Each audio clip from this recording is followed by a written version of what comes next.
मैं डॉक्टर शमीम बीओएमएस और एमडी। मेरे पास एक पेशेंट है, इनके राइट नी जॉइंट में दाहिने घुटने में दर्द रहता था और ये दर्द तकरीबन 1 साल से था, जिसके लिए बहुत सारे डॉक्टर से इन्होंने इलाज किया था, लेकिन कोई ज़्यादा फ़ायदा नज़र नहीं आया। फिर कहीं से इनको मेरे बारे में पता चला और मेरे पास आए। फिर मैंने इनका इलाज शुरू किया। तो अब इनसे पूछते हैं कि हमारी दवा खाने से पहले क्या क्या तकलीफ थी और दवा जब खाए तो क्या क्या आराम हुआ और अभी की क्या कंडीशन है, सब इन्हीं से समझते हैं। जब आप हमारे पास आए थे तो उस टाइम क्या क्या तकलीफ थी आपको? उस वक्त मैं बिल्कुल बैठ करके नमाज़ानी कायदा और रुकू सजदा नहीं कर सकता था। बैठ करके पैर फैला करके ही नमाज पढ़ता था जी। और साइकिल चलाना तो बड़ी दूर की बात, पैदल चलना भी हमारे लिए मुश्किल था। सीढ़ी चढ़ नहीं पाता था मैं जी। और तकरीबन 4 महीने 5 महीने मैंने अंग्रेजी डॉक्टर के 2 डॉक्टर उत्कर्ष और एक डॉक्टर थे, उनका इलाज किया तो कोई खातिर ख्वाह फायदा नहीं आया। आखिर में डॉक्टर ने मुझे रोजाना 200 रुपए की एक गोली खाने के लिए दी और वो 1 महीना खाया, फिर भी कोई फायदा नजर नहीं आया।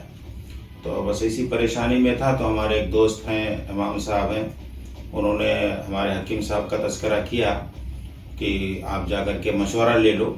तो ये तकरीबन 4 महीने के बाद ये हुआ कि मशवरा ले लें। तो मैं आया मशवरा लेने के लिए, देखा, रिपोर्ट देखा हकीम साहब ने और मुझे भी चेक किया, देखा। तो इन्होंने कहा कि ठीक है, हम 10 दिन की दवा देते हैं और 10 दिन में जो भी आपको फ़र्क नज़र आए आप बताइए। अल्हम्दुलिल्लाह मैं 7वें या 8वें दिन ही हकीम साहब के पास आ गया। 10 दिन पूरे नहीं किए, क्योंकि 7वें दिन ही मुझे तकलीफ कम महसूस हुई और सोचा कि मैं तकरीबन 75% 25% ठीक हो गया हूँ। तो फिर हकीम साहब के पास आया और बताया कि हकीम साहब ऐसा ऐसा और इस तरीके से, अल्लाह का लाख लाख शुक्र है। तो बहरहाल फिर हकीम साहब ने वही 10 दिन की दवा दी।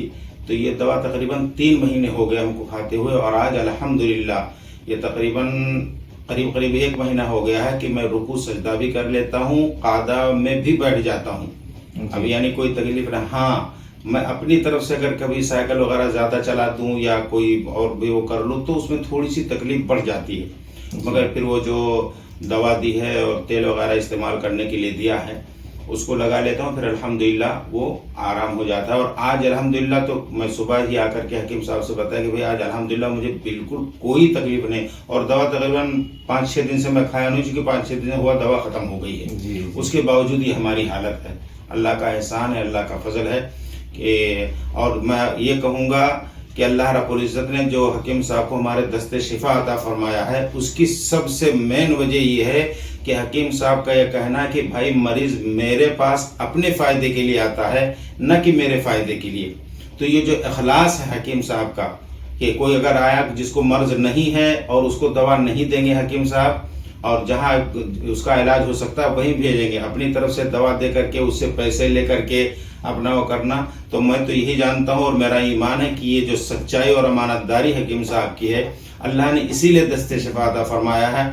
और यहाँ आए अगर, और ये भी कहूँगा, इतने नर्म दिल हैं, जैसे हम जैसे लोगों के लिए, मौलवियों के लिए बहुत ख्याल रखते हैं हकीम साहब। हमने खुद इंदौर से एक ऐसा मरीज भेजा जो बिल्कुल अपने खुद से बाथरूम नहीं जा सकते थे, उनको मैंने बताया, रिपोर्ट मंगवाया और आज अल्हम्दुलिल्लाह अल्लाह का लाख लाख शुक्र है, शायद हकीम साहब उनका फोन आया होगा कि खुद से वो बाथरूम जा रहे हैं और सीढ़ी चढ़ के ऊपर चढ़ जाते हैं, जबकि ये हालत उनकी नहीं थी।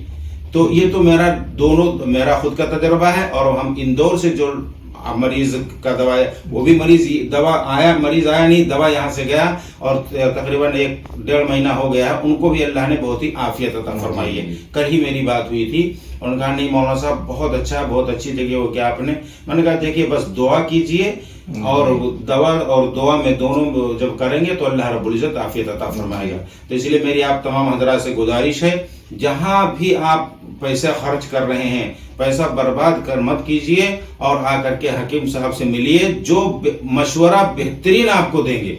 अगर इलाज है तो इलाज करेंगे, नहीं तो वो मशवरा बेहतरीन देंगे कि आपके मर्ज का खात्मा हो जाए। जी। मेरी सोच ये है कि जो मरीज हमारे पास आते हैं वो अपने फायदे के लिए आते हैं, ना कि हमारे फायदे के लिए। इसी सोच की वजह से जो मरीज आते हैं, अगर हमें लगता है कि उसका इलाज मुझसे हो पाएगा तब तो मैं इलाज करता हूँ, नहीं तो उसको मैं बता देता हूँ कि आपके लिए बेहतर जगह कहाँ है, कहाँ आपको जाना चाहिए। वही इमाम साहब ने जिक्र किया कि मरीज अपने फ़ायदे के लिए आता है। तो अल्हम्दुलिल्लाह मैं कोशिश करता हूँ कि जो लोग भी मरीज आते हैं हमारे पास वो सेटिस्फाइड हों, हमारे इलाज से उनको इत्मीनान हो, और यही हमारी कोशिश होती है।